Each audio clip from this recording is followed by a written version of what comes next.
I don't feel that the film industry fully is to the point of where it should be in representing queer, because there are LGBTQ plus everywhere.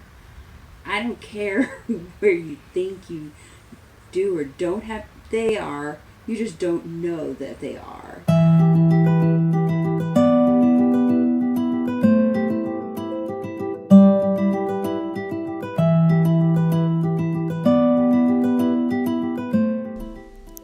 Film is a medium that has been continually evolving ever since its creation. We've seen countless milestones in cinema for over a century now, from advances in storytelling to better special effects to more diverse and accurate depictions of minorities. So why is it that cinema's portrayal of the LGBTQ community hasn't changed that much after all this time? Whether it's the gay best friend trope, using one's sexuality as a punchline, What?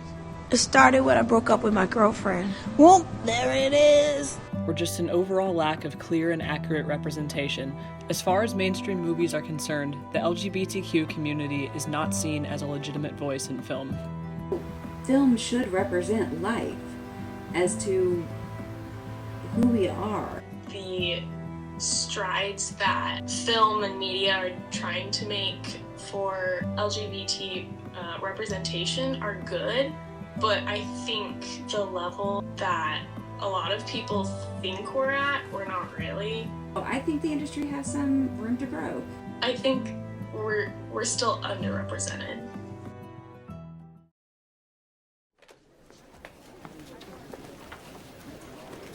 Is that your natural hair color? Yeah, It's gorgeous. thank you. See, this is the color I want. This is Damien. He's almost too gay to function. One of the most common tropes of the LGBTQ community seen in film is the flamboyant gay best friend, usually seen as a companion to a straight female. Well, I'm one of the poorer relations. The rainbow sheep of the family. But I make myself useful. Whatever the youngs want, I procure. We've seen this archetype portrayed countless times in film since the early 90s, when the trope saw a heightened period of popularity in the early 2000s. This character type owes much of its popularity to the best-selling self-help books of the time. These books perpetrated the idea that men view sex as purely physical, while women are more aroused by emotions, resulting in all women's relationships in the media being eroticized, including those not with a romantic partner. The gay best friend came to function as a safe form of eroticism, performing all of the functions of a boyfriend without actually providing sex or any of the physical consequences. But now, when I'm with him, he's just so wonderful. How come I never knew that when I could have had him? It's amazing the clarity that comes with psychotic jealousy. I think the gay best friend trope it's overused because the experiences that are being depicted are all about how men can have taste in fashion or relationship advice.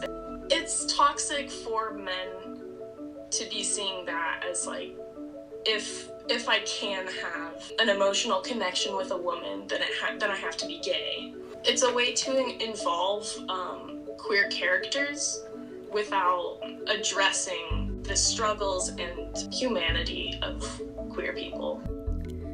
This popular archetype is just one example of potentially inaccurate or harmful portrayals of gay, lesbian, or transgender characters seen in film.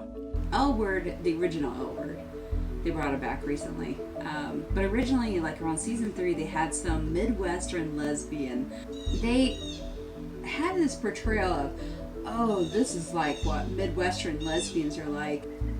And it had a very strong butch feel. I mean, I have some butch sides of me, definitely.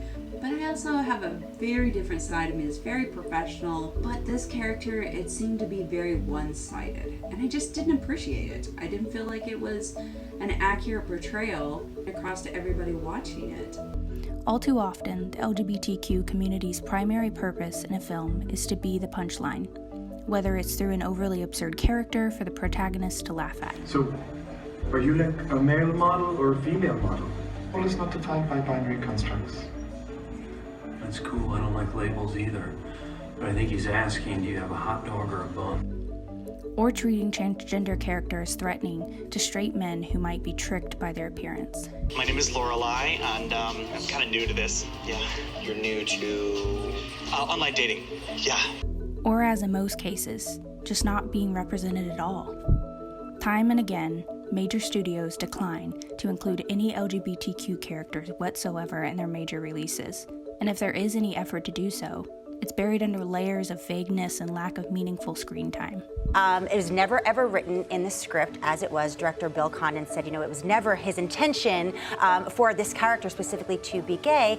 It's just the way that Josh had performed it and the way that he was acting in one scene that's getting a lot of people to speculate, do we have our first gay character in a Disney film? One of the largest media conglomerates in the world, Disney has been hiding coded LGBTQ characters in its films since the 1930s, when Hollywood's Hays Code set moral guidelines for film content.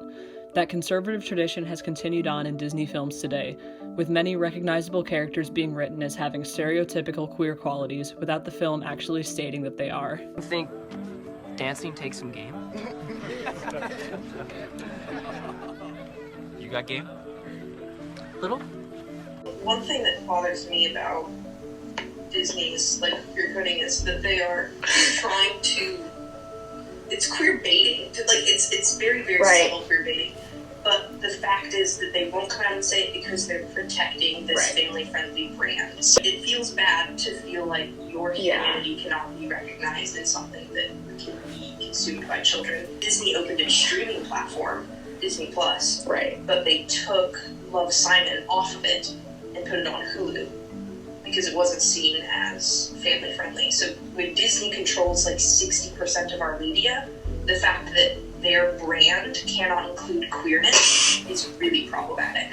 Recent statistics show Hollywood has some catching up to do when it comes to queer representation. According to GLAAD's 2017 findings, of the 109 film releases of that year, 14, or 12.8%, contain characters identified as LGBTQ. Unsurprisingly, Disney was found to have the weakest history out of all the major studios with LGBTQ inclusion.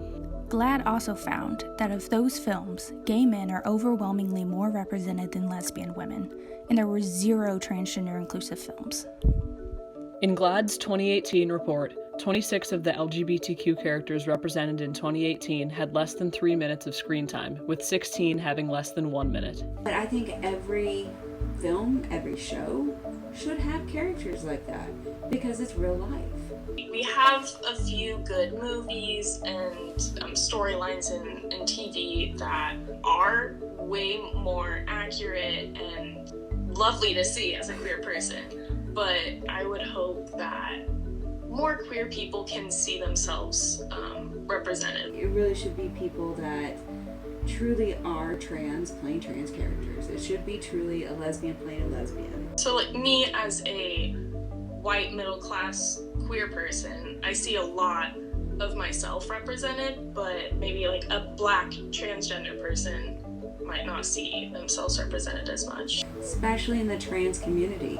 I think that's still an area where society is not as accepting. Film industry can help push that boundary. There is still much to be done, but there have been several strides made towards positive representation in the past few years. After 2017 hit an all-time low in queer film representation, GLAAD called on studios to ensure at least 20% of their annual releases included LGBTQ characters by 2021, 50% by 2024. The following year, cinema hit a milestone. For the first time ever, in 2018, the total number of films featuring gay characters was equal to the total number of films featuring lesbian characters. In the next 10 years, I think queer representation will definitely improve, because right now people are writing stories and analyzing the trends of queer representation in media, and they're paying people are paying attention to it, and there's been a lot of call to action for screenwriters, directors to improve their writing about queer individuals. So I think it'll definitely be at a far better point than it is now.